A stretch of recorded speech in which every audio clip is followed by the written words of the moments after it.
New ইয়র্কের John F Kennedy আন্তর্জাতিক বিমানবন্দরে অন্তর্বর্তী সরকারের প্রধান উপদেষ্টা ডক্টর মোহাম্মদ ইউনূসের প্রতিনিধি দলের সদস্য জাতীয় নাগরিক পার্টির সদস্য সচিব আক্তার হোসেনকে লক্ষ্য করে ডিম নিক্ষেপ করেছে যুক্তরাষ্ট্র আওয়ামী লীগের কর্মী মিজান।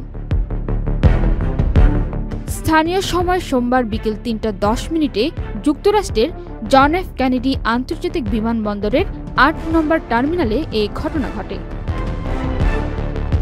প্রধান উপদেষ্টা ও তার সফর সঙ্গীদের বহনকারী এমিরেটসের একটি ফ্লাইট নিউ ইয়র্কের জেএফকে বিমানবন্দরের ৮ নম্বর টার্মিনালে অবতরণ করে।